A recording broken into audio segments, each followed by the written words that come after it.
Welcome to Worthy of Note, the podcast where one overthinking girly shares her various musings about the world with the world. I'm your host, Lauren Carlton.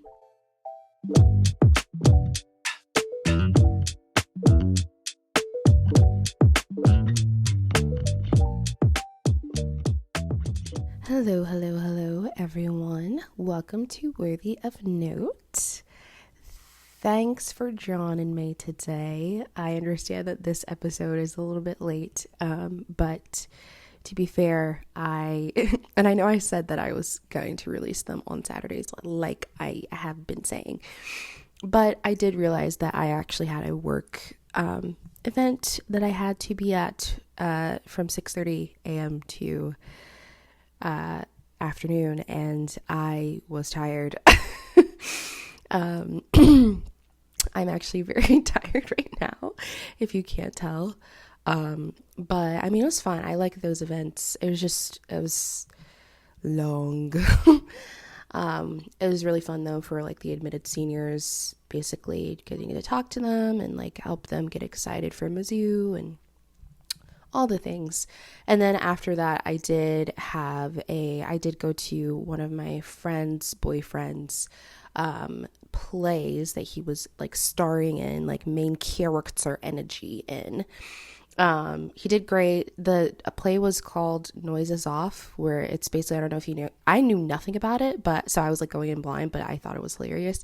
But it's basically like a play about a play that goes wrong. Like everything like goes wrong in the play because of people's like, you know, relationships and different happenings. But it was really funny. It had 3 acts, but the acts were like relatively short, so it wasn't like, you know, like super duper long.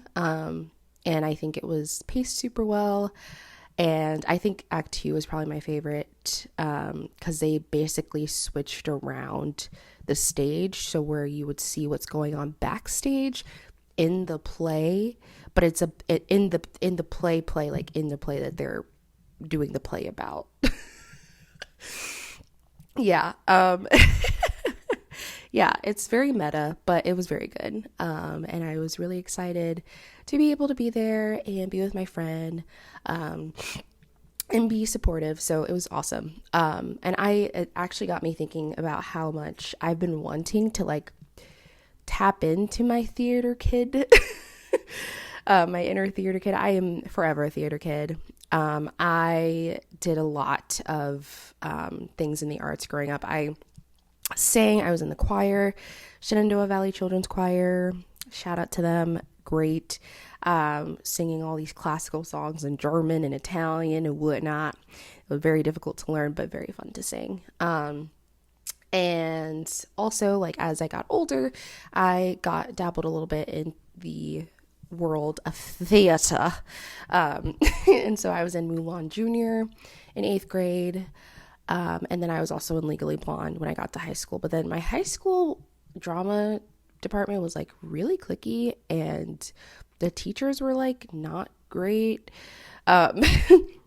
So I haven't really done anything since. And I was like freshman year of high school. So it's been like, it's been almost 10. Oh my God. It's been almost 10 years because I was 14 in that play. And so I'm 23 now. But wow, that's insane to think that I can actually refer to something in my past as 10 years ago. What?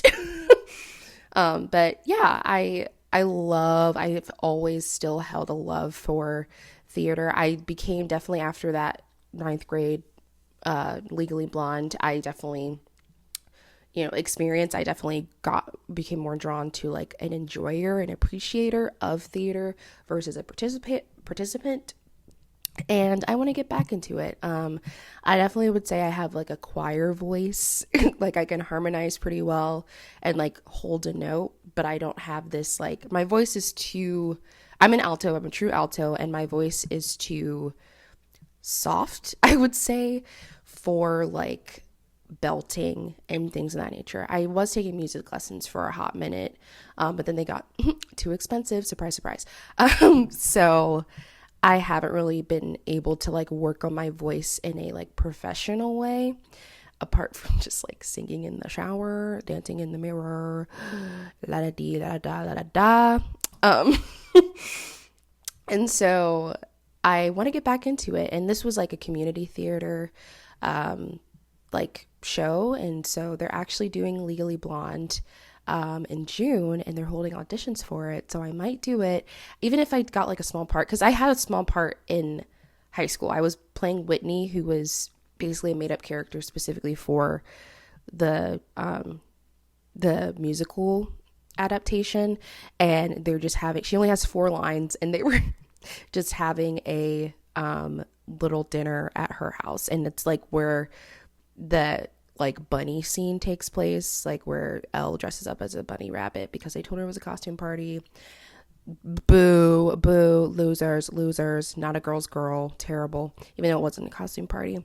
She ate that costume though, she looked great. But anyway, so that's basically what my part was, and I wouldn't mind playing that very small part again. I wouldn't want to play a bigger part anyway. Also like all the bigger parts anyway are probably not going to be, like, I'm black, so I probably couldn't play Elle. Vivian is fantastic. I wouldn't mind playing her, but like she's got a lot of a higher vocal range, I think. I wouldn't mind doing Enid Hoops. I can rap her part in Harvard's the perfect place for me. Harvard Variations, that's what it's called. But I did it. I did the Peace Corps overseas inoculating refugees. Yes, period. Anyway.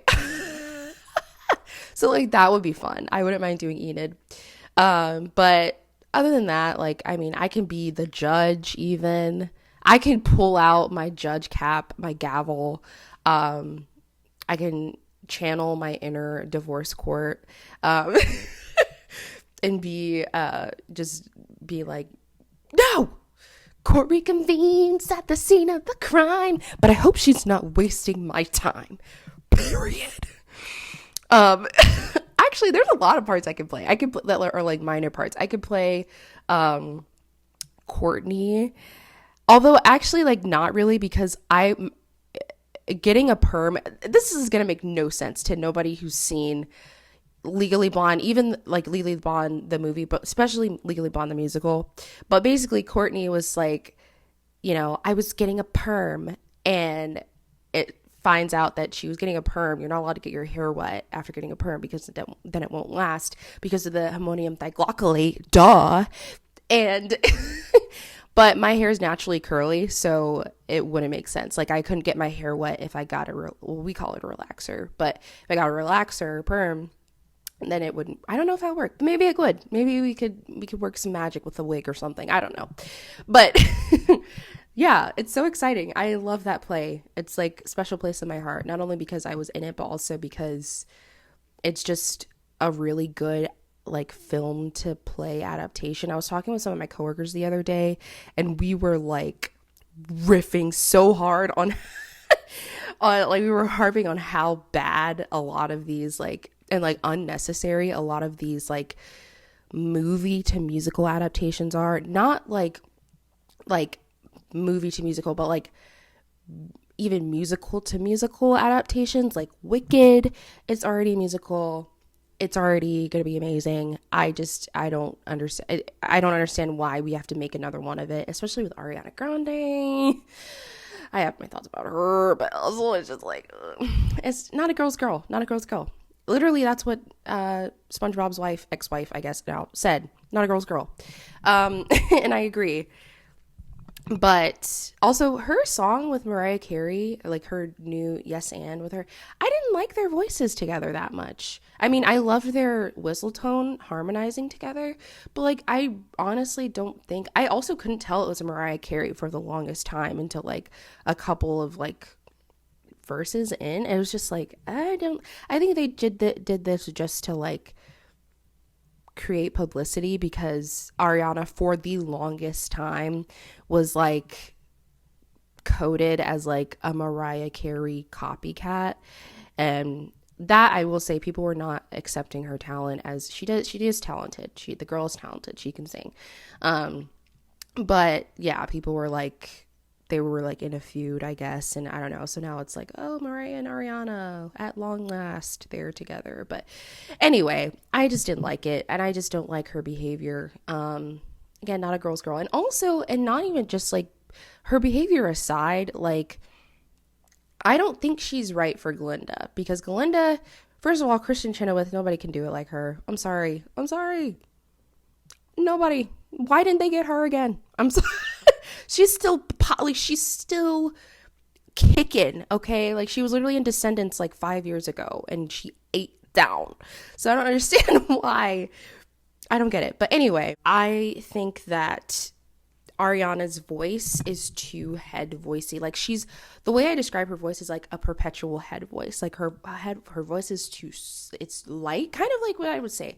Like for me, like too light. It doesn't really have a lot of, it doesn't really have a lot of like dimension to it, I would say. And so for Galinda, yeah, her parts are super high. She is very much a true soprano, but it's like, I feel like she also has a touch of like classical and like, I don't know, Rihanna, not Rihanna, bless Rihanna. No, she's not in this. Ariana is like very pop girl voice coded, and I just, not that she can't be versatile, but I just can't hear her as Galinda.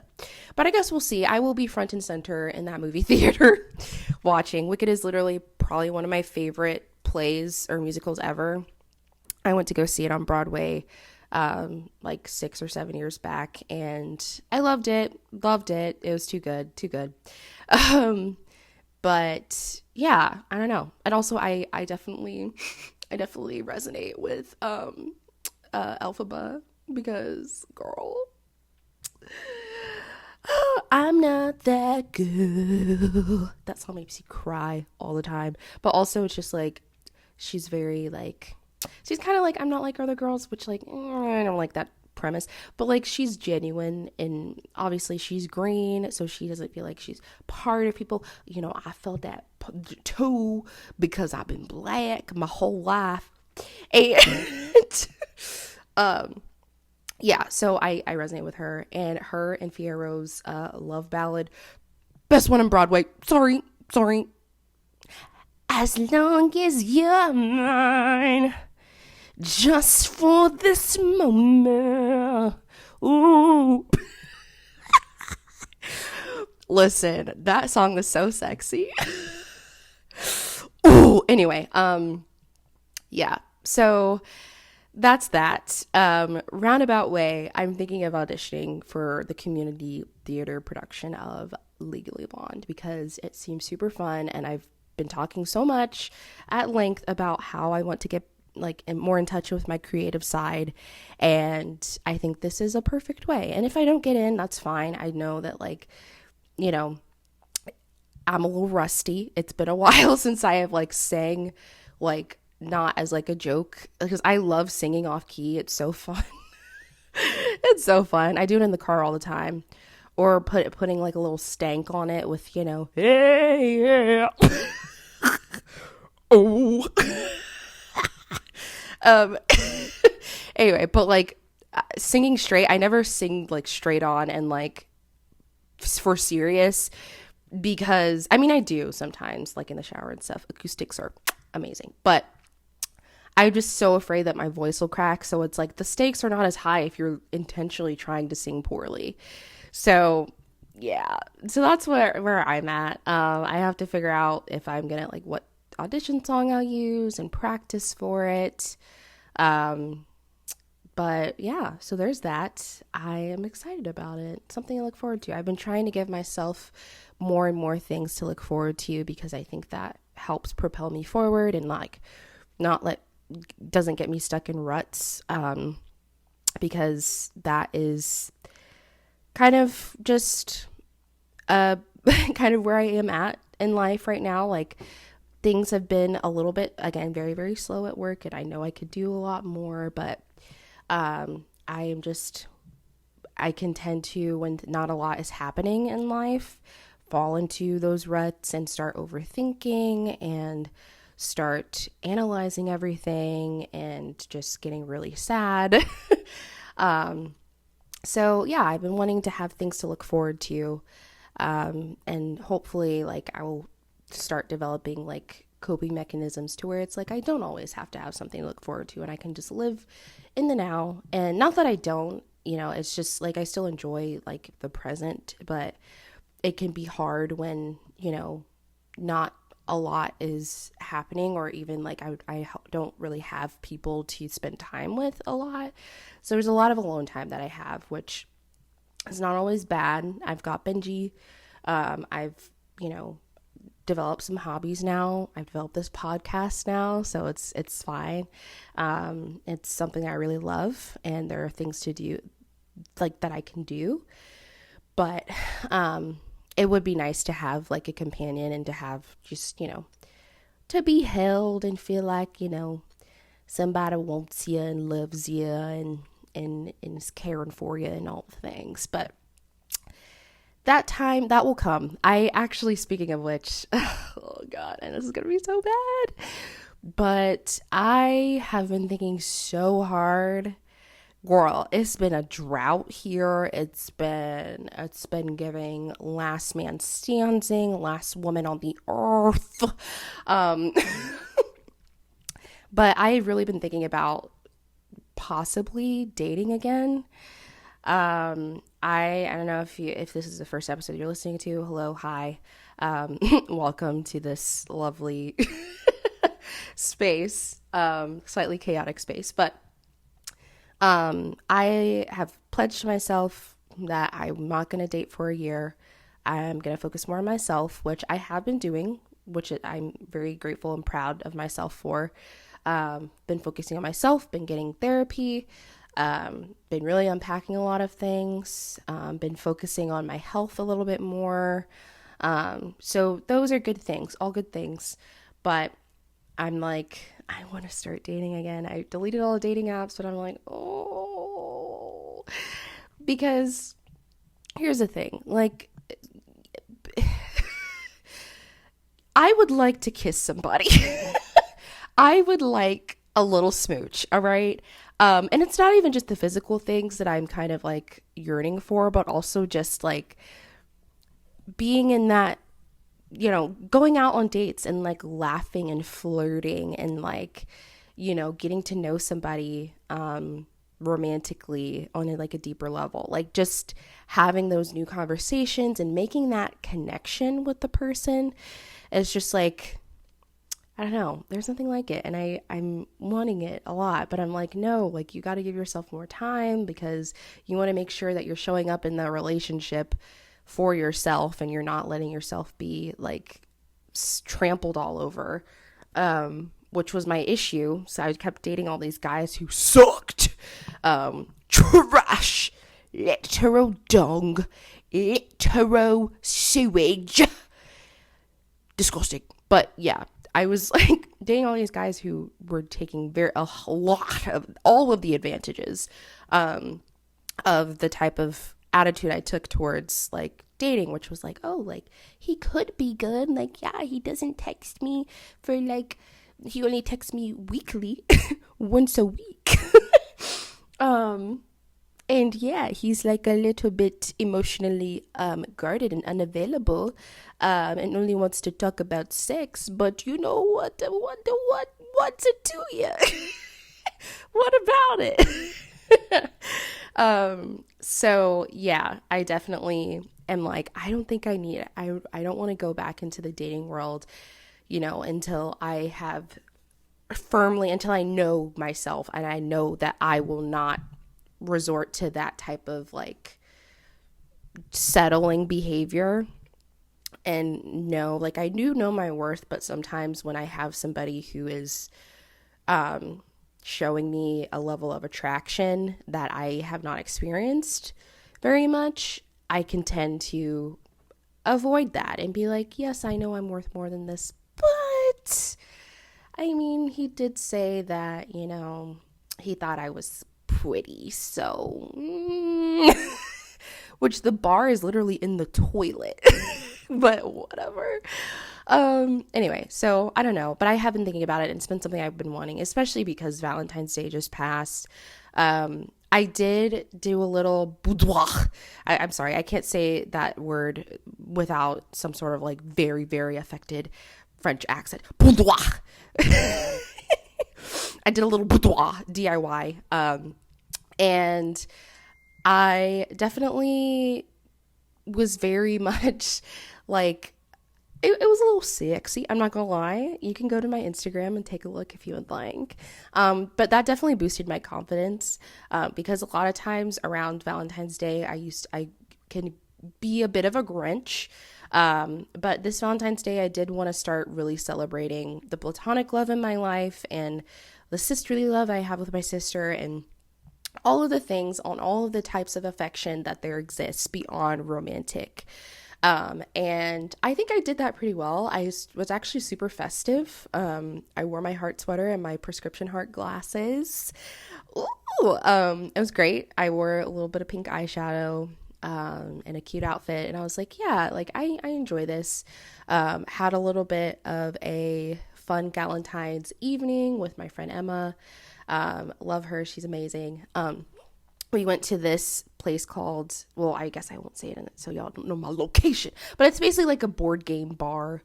And it's the coolest place I've ever been in, in this, city. So I'm like, oh my God, that's actually crazy. Like I'm gonna be back. I'm gonna be back. It's you just literally pay like $5 and then you can play however many games you want. We were only there for an hour because we got there like closer to when they were closing, but we'll for sure be returning. But yeah, it was amazing. And I was like, I actually feel really loved. She got me, she bought me flowers. I realized I didn't have a vase, so they're currently sitting in one of my glass cups right now. But it kind of looks like a vase because I got them from Goodwill and they're like kind of curvaceous and cute and like a little bit tall. So I'm like, ain't nobody gonna know. So I cut the stems a little short and just put them in there, and they're very cute. And I love flowers, and I need to start buying myself flowers, honestly. But she got me flowers and wrote me this little note, and I'm super grateful for them and for her. But yeah, essentially, like I really had a great Valentine's Day. But then you go on to goddamn social media, and you see these couples and all of their very photogenic faces and photo shoots, and you're just like, boo. And like, don't get me wrong, I did see some people who were single and they did like little photo shoots too, and I was like, yes, this is what I want to see. This is what we want to see. This is what I want to see. Run. Sorry, I have to sing that every single time I say this is what we want to see. But yes. Yeah, I just like, I started being like, oh, it would be nice to have celebrated this with another person romantically in the quote unquote traditional way that Valentine's is celebrated.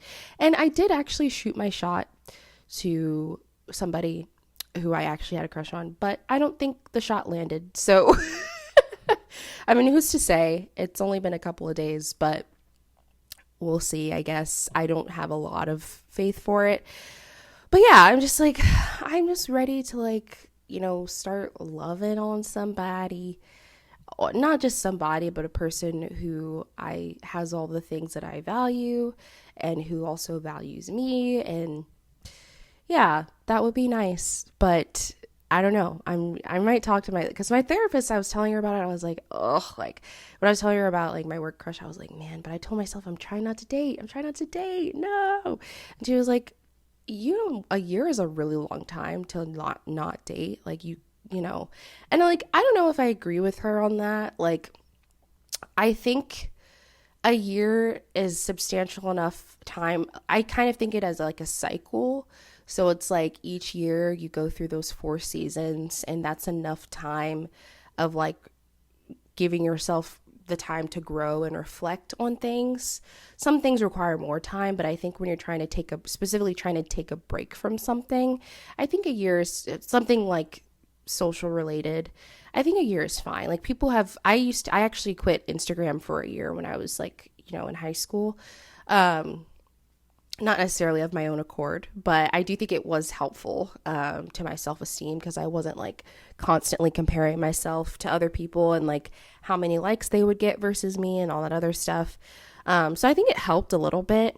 But I don't know. I just kind of, I'm like, well, maybe 6 months. Maybe we'll try it for 6 months. But I'm like, no, like, you got to stick to what you originally said. And obviously, like, I'm not a person to, like, completely reject somebody if I'm like, you are within the 1 year window of me not dating. Goodbye. Like, I wouldn't do that. But I think I'm talking about, like, re-downloading dating apps and, like, getting back into, like, actively dating. And it's like, I don't know. I just, like, I think I have learned a good amount just in the, like, couple of months that I haven't been dating people. And I've realized, like, how I react to things. Even just therapy is so powerful. Like, good therapy is so powerful. And I've learned my reactions to a lot of things and how I process things and interact with things. And so it's just like, like, maybe I do have some good tools to be able to recognize that I'm having these different behaviors and that I'm, not valuing my worth enough. And I'll be able to point that out and be able to act accordingly in these relationships if I start dating again. But I don't know. I'm like, maybe I'm not ready. I don't know. Even though maybe this is just a passing feeling because everybody is so seemingly in love around me. And so it's just, it'll pass and it's just a seasonal thing. But I don't know. I've been thinking about it. I've been thinking maybe like, I'll talk to my therapist about it. Maybe we can like regroup after the 6-month mark or even maybe 4-month. Because again, I think those are still good amounts of time to learn those things. Because at some point you have to put what you learn into practice. And that's how you're going to grow. And so like, I recognize that, but I think for me, it's just a matter of finding when I want to kind of dip my toe back into that. So yeah, there's that. Those are some things I've been thinking about recently. And kind of on that subject, I actually, through my many trials and tribulations with men, I did start creating this. I've had it for like a couple of years now, and this is part of also what inspired me to start this podcast. But I started to make this big document in my notes app to kind of like help me and just remind me of things as I was going through struggles in dating. A lot of them have been words from my friends, like texts from my friends to like encourage me and also just remind me, like firmly remind me of things. So shout out to my friends for that. Shout out to Kara, shout out to Taylor.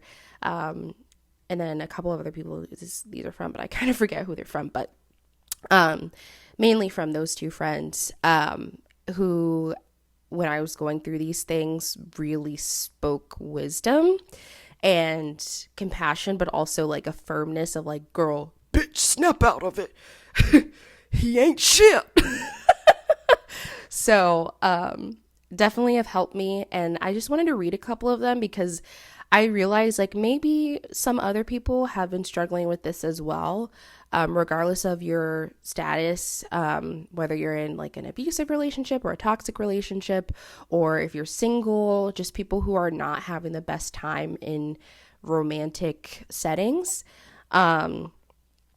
Yeah, I have just compiled this big list of sayings that have really helped me and that I tend to go back to when I'm thinking about devaluing my worth for somebody else. And yeah, also some of them are from like different websites and like articles that I've really found to be super powerful for me. But I'm going to go ahead and read a couple of them, and hopefully some of them help you. Some of them are kind of corny, but I am corn, so you've been warned. So first one is, you should never have to set yourself on fire to keep someone else warm.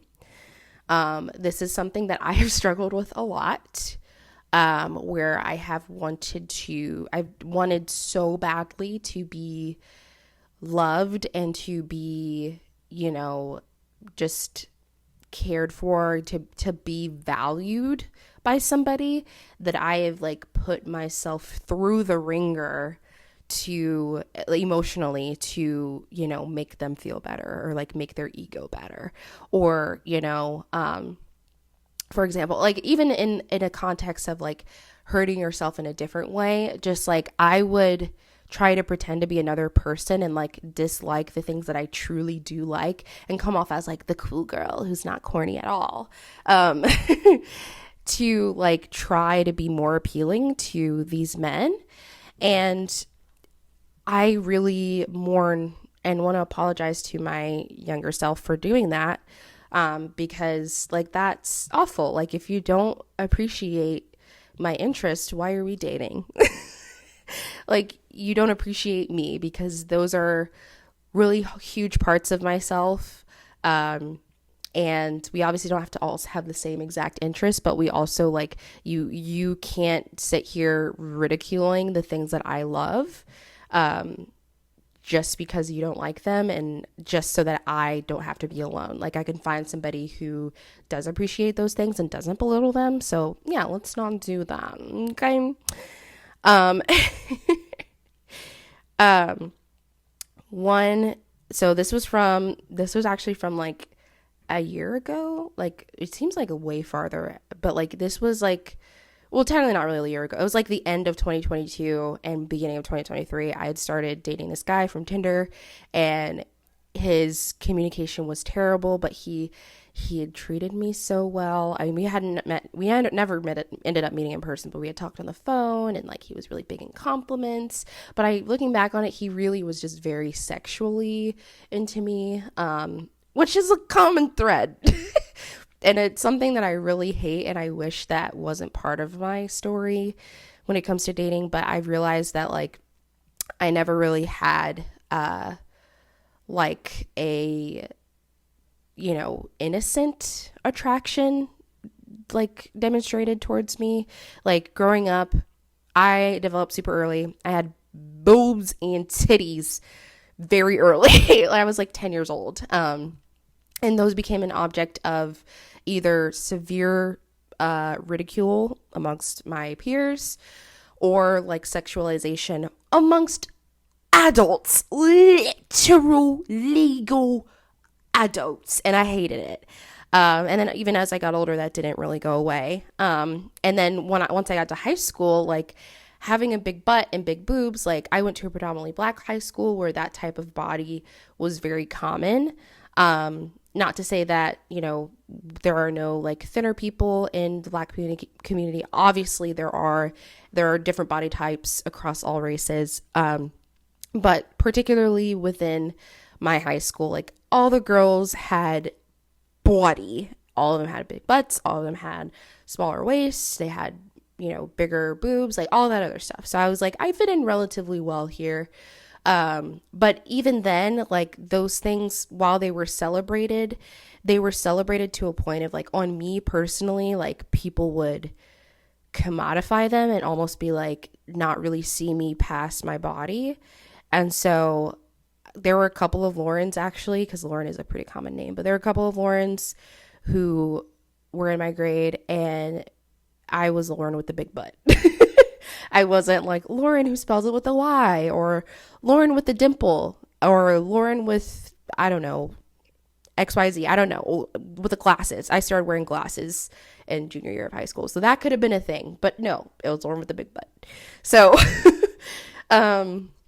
that definitely became kind of like what I would see my value in dating, because like that was the type of sexual attention was given to me before an innocent sort of like, oh, she's really cute, I love her personality type of thing. Which, like, don't get me wrong, like it is, being desired sexually is fine, like I would like to, but I don't want that to like take precedence over who I am as a person, because I am so much more than my body. Like I have so many other attributes that I think people would value a lot, and that I value a lot, and I love about myself. So for my body to be like the defining factor of who I am, that's just like sad. And so that's something that I dealt with a lot and still continue to deal with into college as I got on these dating apps. The I have had the vilest, dirtiest, horniest, and don't get me wrong, a girl can be horny. I get horny all the time, but the most unhinged, just diabolical shit said to me about my body on these dating apps. And yeah, so which is part of why I like deleted them on and off so much, and have since deleted them now for extended period of time. So like that type of like solely strictly sexual attention has begun or continued, and this is definitely, I think, what this guy had keyed in on. But he ended up not communicating very well. He would like not talk for so, and I eventually told him, which I was proud of myself for doing this in the moment, because like I had had a lot of experience with it, but I was like, hey, listen, like if you're not gonna talk, like, or if you're like too sad or tired to talk. He also had really low self-esteem, and like he had told me like, I think you're too good for me, blah blah blah blah blah, I don't deserve you, blah blah blah blah blah. And like I should also recognize, like, when a guy tells you that, just listen to him, because he's either really genuinely insecure in himself and needs to work on himself, which you don't have to be a part of, and or he like is using it as a way to say like, I don't really want to be with you, but I want to soften the blow of doing that. I think he was in the former category, honestly. But you know, who's to know? But yes, my friend, I eventually told him, I was like, listen, can you, if you're not going to be talking to me, like that's totally fine, but just let me know, hey, I'm in a rut right now, I'm not going to be communicating for a little bit, and I'll be fine. And I think that's my anxious attachment coming into, because I was very much like, oh my God, did you die? Also, this guy was, he lived alone, and he also was in a wheelchair at the time too. And so in my head, I was thinking like, what if like he's in trouble or something? Not, and I hope I don't sound like infantilizing or anything of those who are disabled or who are in physical situations like that. That's not what I'm saying. But in my head, I always think the worst. I'm always thinking like, oh my God, what if he ended up in like a car accident or something, and like he like can't move, or like I will go to extremes if somebody doesn't like respond within like a reasonable amount of time, which to me is like you know, less than 2 days. So yeah, I was like very, very scared. And I texted him and I was like, hey, like you gotta communicate, blah, blah, blah, blah, blah. And then he finally texted back. He was like, I was with my dad at a birthday dinner, blah, blah, blah, blah, for one of his friends. Like, I don't think we're right for each other, because like, I've already told you I'm not good enough for you. And like, I can't give you the communication you want, blah, blah, blah, blah, blah, blah. And I felt really bad, because I was like, oh my God, I just basically like went off and was like, oh my God, are you okay? Like, can you like actually text blah, blah, blah, blah, blah. And it ended. And yeah, so some of the things that my friend Taylor told me was that because I was like very bummed. I was like, oh my God, I thought this guy was like it, whatever. And I was mad at myself. But she said, you have been more of an adult. Actually, hang on. Here we go. She says, I just think you're forgetting that it's okay to feel upset that he didn't communicate. Like, you can sit and think about what ifs and make excuses for his behavior, but he's an adult and it's his responsibility to communicate that. And I bolded that last part. I was like, yeah, you're right. And she said, yeah, he might care about you, but he also isn't responding to you. He's acknowledging that he did something to hurt you, and he's doing it again. His inability to show up and be consistent is about him and his lack, not you. So, snaps to that actually really helped me, because I always end up going inward and blaming myself for something that happened. I'm like, no, girl, no. You were being communicative, you were being mature in the situation, and sometimes I need other people to like remind me of that, because I am always like, I just don't have a lot of good dating experience, and sometimes I feel kind of like a fish out of water, and I'm like, I just want a guy who communicates, will like be nice to me and be kind to me and fight and be interested in me and have fun with me, and cuddle with me and tell me I'm pretty. That's literally how I want. Good communication, good cuddles. Like, that's, yeah, bare minimum, really. But I'm starting to realize like I need to stop saying that too. Like I always used to say like, oh, I'm so low maintenance. Like I just, I want blah, blah, blah. But it's like, no, you shouldn't be low maintenance. Like you have things that you love. And maybe those are like not hard for a lot of people to, do, but don't call yourself low maintenance. So, but I definitely was like, yeah, I'm not asking for a lot. And maybe I should be. But yeah, so that helped me a lot because I was like always thinking like, oh, is it my fault? I'm just not good at dating, yada yada yada. But nah, these men ain't shit. They ain't shit. I'm sorry. Not all of them, but all of them that I talked to were. So not all men, but always a man. Anyway, but also I also always had like a sense of scarcity a lot of times when I was dating somebody and then it didn't work out, and I was like, am I gonna find someone else like this? Especially in the Midwest, girl, it's rough out here. It's really rough. It's giving tumbleweed, it's giving scarce, it's giving death. Because I live in a college town, which like it's one of the more liberal places in the state of Missouri, but it's also just like still like a lot of the people here who are like looking to date and have a long-term relationship are either in one already or they are not intending to stay here for, more than a couple of, years. And like I've thought about it. I think I'm going to stay here for a little while. I could see myself like settling down here. It would be nice if I had a little bit more to do, okay? But I don't mind necessarily the size of it. There's job stability here. Cost of living isn't bad. So I'd consider like moving elsewhere in the Midwest, but like I don't mind, this type of town. But dating here is so hard, especially as a woman of color, especially particularly a dark-skinned woman, like in a like curvier woman. Like it is very difficult because first of all, you have to vet them. Are you a Trump supporter? Number one question. Do you believe that I have rights? Do you like black people? Like I said in the previous episode, like you like black folks? All right. Okay. Have to make sure that, if I'm dating someone who is also black, that they're not colorist, because sometimes that can happen where it's like, oh, you actually hate yourself. That's why you only want to date the most cafe au lait person you can find. So there's that. Also, if I'm dating a white person, I have to make sure I'm not being fetishized, which has happened before.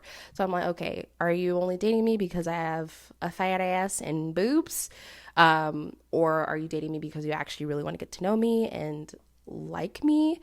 Yeah, so there's that. There's also, a lot of people around here who are not necessarily wanting to date long term. They're only wanting to hook up, and it's like, I'm not interested in that. I just am not, I can't participate in hookup culture without getting my feelings hurt. So if you can do that, good on you, but I can't. I just simply cannot. So there's so many questions I have to ask myself. And then once I've narrowed it all down to that, it's like, okay, well, is the person actually going to be, I might be attracted to this, but like, am I going to be attracted to these people? Are those people going to be attracted to me? Because like, I've seen guys on dating apps who I'm like, oh, okay, like they seem like they have relatively good values, but then like, they speak and I'm like, ooh, I don't know. Or sometimes like I'm like, oh, they seem cute to me, but then I never get a swipe back. So it's just like, it's really hard to like kind of find that like, you only have to find one person, like unless you're looking to be polyamorous, you just need the one. And I know that there's hundreds of people. I don't necessarily believe that there's only one person for everybody. So I know that there are options out there. It seems like you're in the void, honestly. It's like maybe they're not on the dating app. So it's like, well, how do you meet people? What? So I was just like having this very like scarcity mindset when it came to things ending with guys, and being like, oh no, I'll never meet someone who's like progressive and cute and like, cares about me again, when even though they didn't actually care about me, clearly.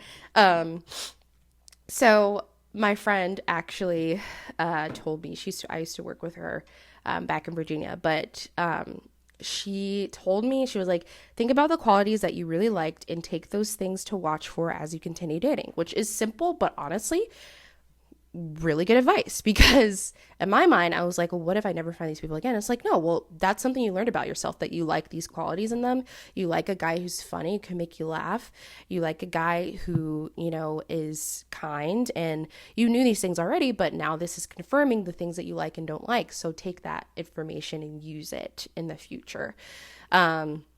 And she said, and I put this in bold as well, there are going to be others out there with these qualities. Like there are people out there who are funny, who are a little geeky and nerdy, who are like very attractive, who, are like maybe have a nice voice. I'm a sucker for a nice voice. Oh, talk to me, baby. I'm sorry. I'm in heat. It's fine. But no, I am a sucker for a nice voice. And for pretty eyes, for big brown eyes, or big, really any color eyes, but your eyes just gotta be sparkling. For a good smile, beautiful smile. Maybe for a little dimple, so we could be dimple twins. Yeah. I mean, but like, again, those are things that a lot of people can have.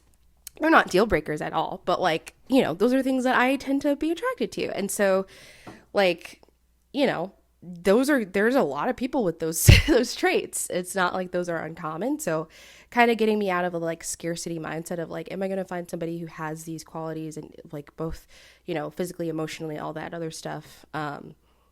But, and also like ideologically, that is a word, ideologically too. Like, am I going to find these people? Just like, kind of reminding myself that yes, there are people that like that exist. You just haven't found them yet, or they haven't found you. So she also told me dating should be fun, especially when you're just getting to know someone. If it is more stressful to be around or plan around somebody, it probably won't get better. And I think I agree with that still. This was like over a year ago that I've been like looking at these, and like I wrote these down, but I think I still agree with that. Like, you should not be like in your head and like crying after every interaction with somebody that you're supposed to be, allegedly trying to like fall in love with, basically. Like, this shouldn't be a thing. You shouldn't be constantly, and like I get it, like I do have anxiety, and so like it's gonna come up regardless, but it shouldn't be to where the person is exacerbating that anxiety by their actions. You know what I mean?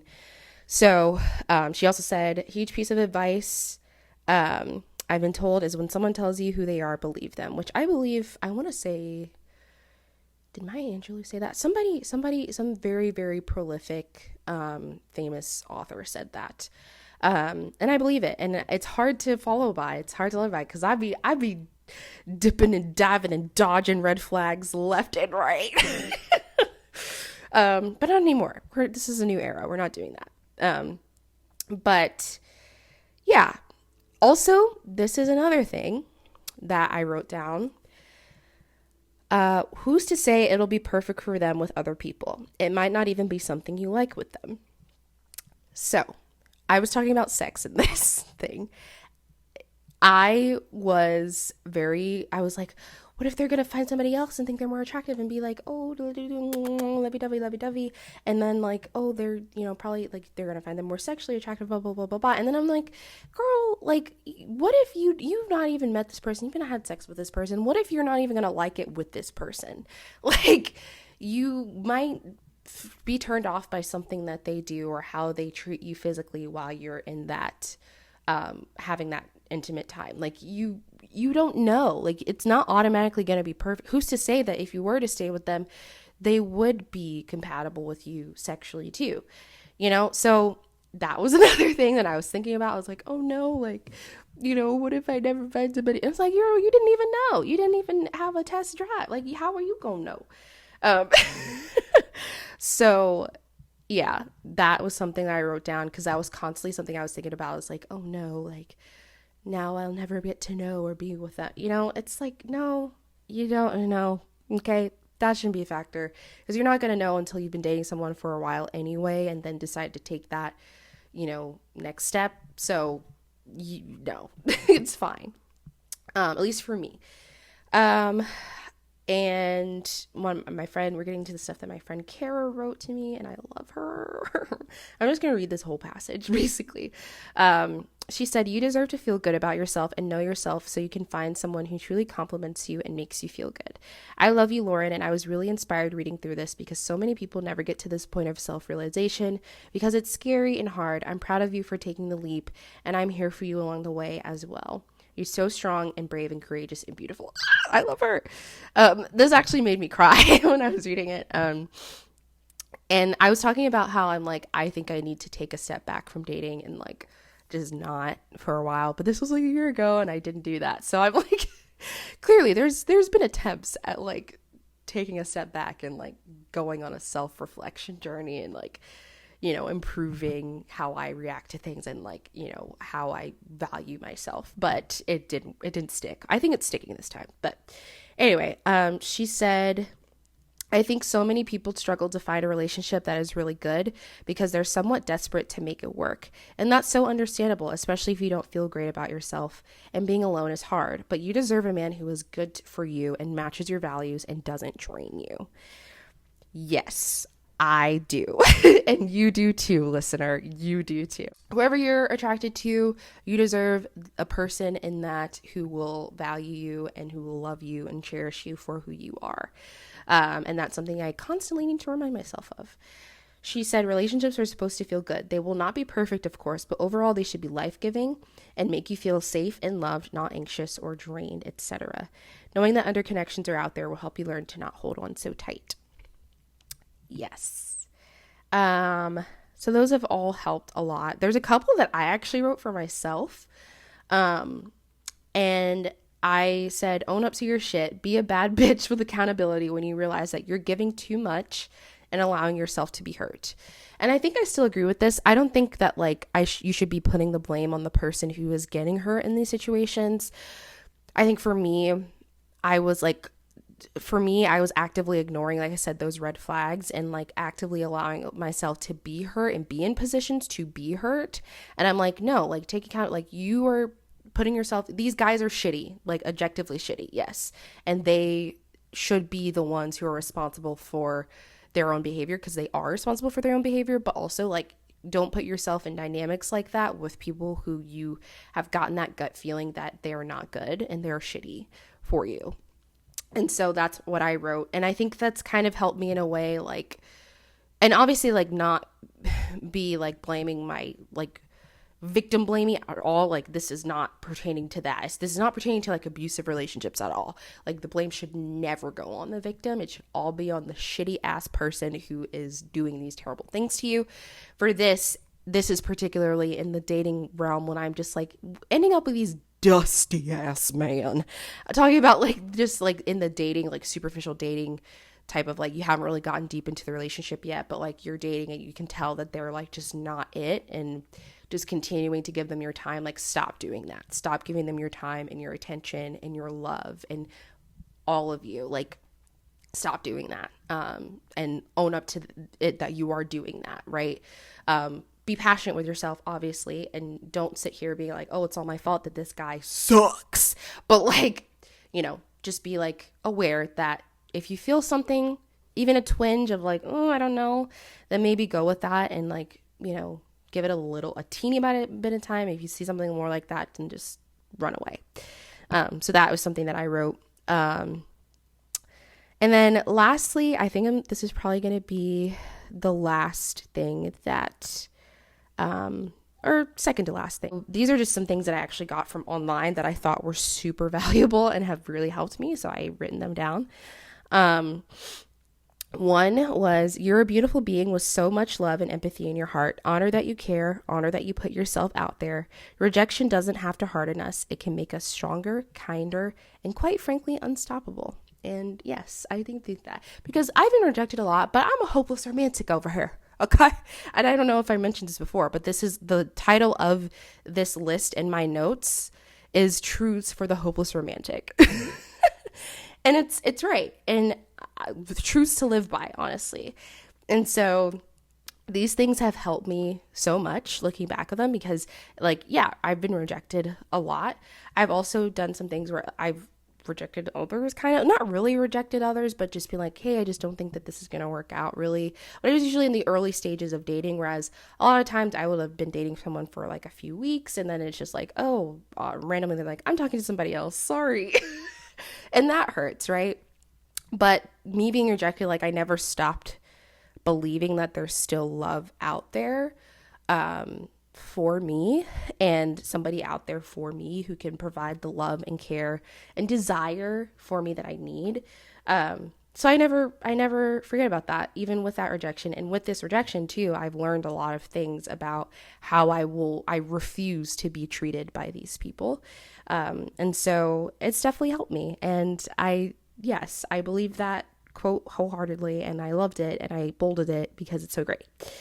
But lastly, this is like pretty long, but I copied the places that I really loved, and yeah, I hope that you guys can benefit from it. This is gonna be what I end with because it is getting a little bit dark. I need to take a shower, and yeah. So yeah, but I leave you all with this. It's better to have no one to text than to send him a detailed message and then realize he read it 20 minutes ago and still hasn't sent you a response. It's better to have the freedom to flirt with other boys than remain loyal to one, even though he's been flirting with other girls behind your back. It's better to get your beauty sleep than to sit up all night waiting for his text to come through. It's better to have no one to daydream about than to chase after someone who is playing the field, keeping his eye out for other options because he doesn't want to settle down yet. It's better to touch yourself with your own hands than to sleep with someone who's only using you for your body, even though he knows you want more from him.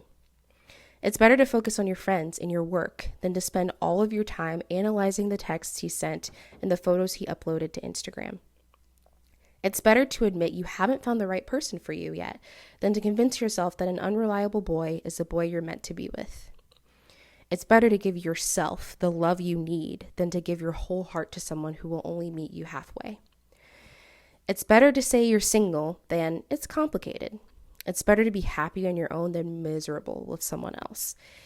It's better to be single than to be in an almost relationship because almost isn't enough.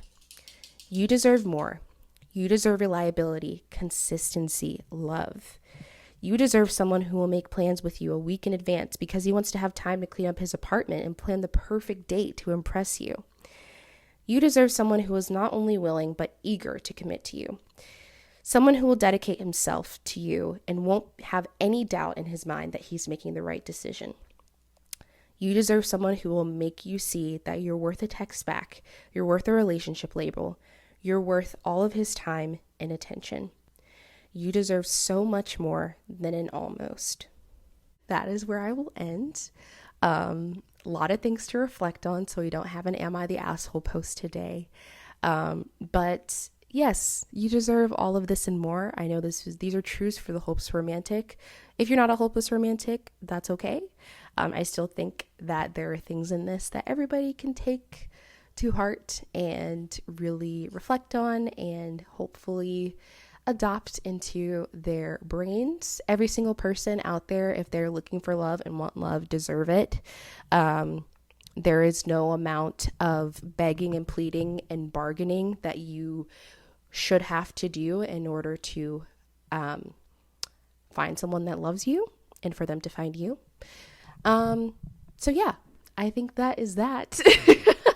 I am going to go ahead and take a shower, but hoping that this podcast ep is going to be posted pretty soon, close enough to the weekend that I was intending on posting it. But there will still be another one on Saturday. I don't have any work on Saturday, so I should hopefully be able to get one up. But yeah, if you liked this episode, thank you so much for listening.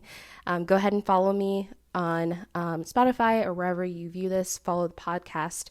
Give it a 5-star rating and review. And follow me on Instagram at worthyofnotepod.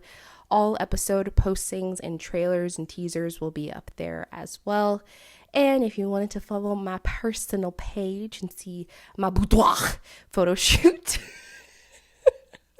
you thought I wasn't done. You thought I was done. You thought I wasn't going to come back to that.